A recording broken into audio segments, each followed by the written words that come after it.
বাংলা অনুচ্ছেদ প্রবন্ধ রচনা প্রাকৃতিক দুর্যোগ। এই রচনাটি পঞ্চম শ্রেণী থেকে দ্বাদশ শ্রেণী পর্যন্ত ভীষণ ইম্পর্টেন্ট। প্রাকৃতিক দুর্যোগ। ভূমিকা। প্রকৃতি আমাদের আশীর্বাদ ও অভিশাপ দুই বয়ে আনে। একদিকে সে আমাদের জীবন ধারণের সকল উপাদান যোগায়, অন্যদিকে তার ক্রোধে সৃষ্টি হয় নানা ধ্বংস। এই রকমই এক প্রকৃতির অভিশাপ হলো প্রাকৃতিক দুর্যোগ।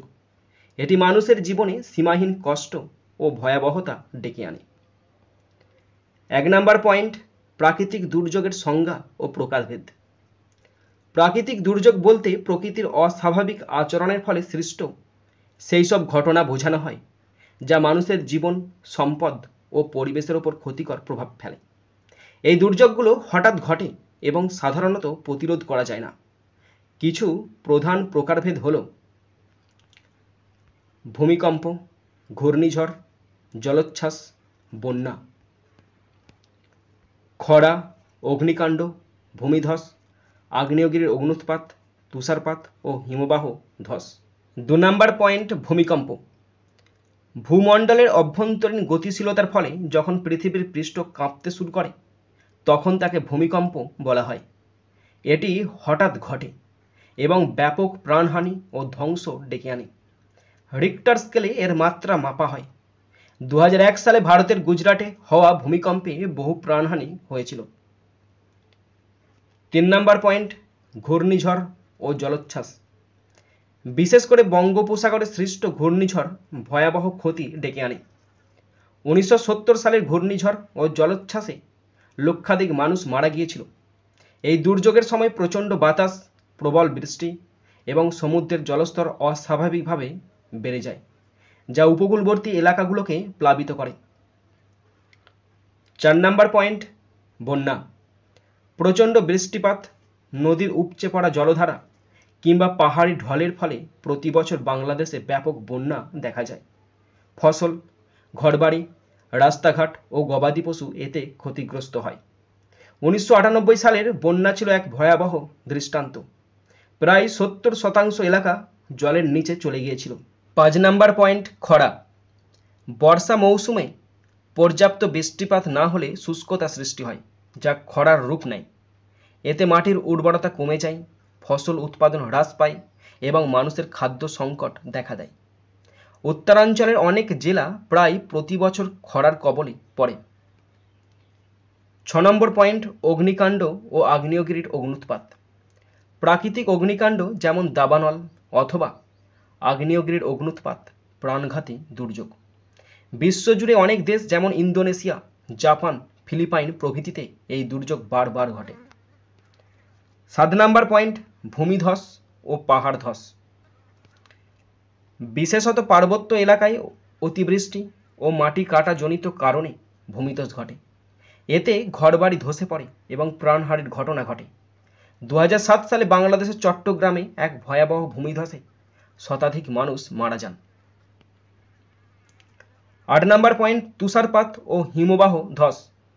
যদিও ভারতে এই দুর্যোগ দেখা যায় না, কিন্তু বিশ্বের বহু দেশ যেমন নেপাল, পাকিস্তানের উত্তরাঞ্চল, কানাডা, রাশিয়া, ইউরোপীয় দেশগুলোতে হিমবাহ ধসে প্রচণ্ড প্রাণহানি ঘটে। 9 নম্বর পয়েন্ট, প্রাকৃতিক দুর্যোগের প্রভাব। এই ধরনের দুর্যোগে মানুষের জান মাল হানি ঘটে, ফসল ও খাদ্য ধ্বংস হয়, ফলে খাদ্য সংকট ও দারিদ্র্য বাড়ে, রোগবালাই ছড়িয়ে পড়ে, স্কুল কলেজ বন্ধ হয়, যোগাযোগ ব্যবস্থা ভেঙে পড়ে। গরিব ও শিশুদের ওপর এর প্রভাব সবচেয়ে বেশি। 10 নম্বর পয়েন্ট, প্রাকৃতিক দুর্যোগ প্রতিরোধ ও প্রস্তুতি। যেহেতু এই দুর্যোগ প্রতিরোধ করা যায় না, তাই সচেতনতা, প্রস্তুতি ও পরিকল্পনার মাধ্যমে ক্ষয়ক্ষতি কমানো যায়। যেমন দুর্যোগ পূর্বাভাস ব্যবস্থার উন্নতি, দুর্যোগকালীন আশ্রয় কেন্দ্র নির্মাণ, গণসচেতনতা বৃদ্ধি, জরুরি ত্রাণ ব্যবস্থা, স্কুলে দুর্যোগ মোকাবেলার শিক্ষা, দুর্যোগ সহনশীল অবকাঠামো নির্মাণ। 11 নম্বর পয়েন্ট, সরকারের ভূমিকা। সরকার দুর্যোগ মোকাবেলায় নানা পরিকল্পনা গ্রহণ করে।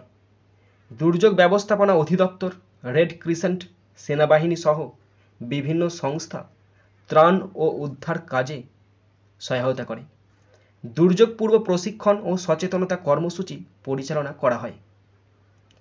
12 নম্বর পয়েন্ট, আন্তর্জাতিক সহযোগিতা। জাতিসংঘ, এনডিআরএফ, এনডিএমএ এর মতো সংস্থাগুলো দুর্যোগ পরবর্তী পুনর্গঠনে সহায়তা করে।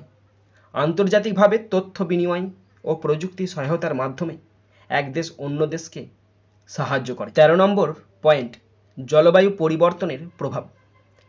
বর্তমানে জলবায়ু পরিবর্তনের ফলে প্রাকৃতিক দুর্যোগের প্রকোপ আরও বেড়ে গেছে।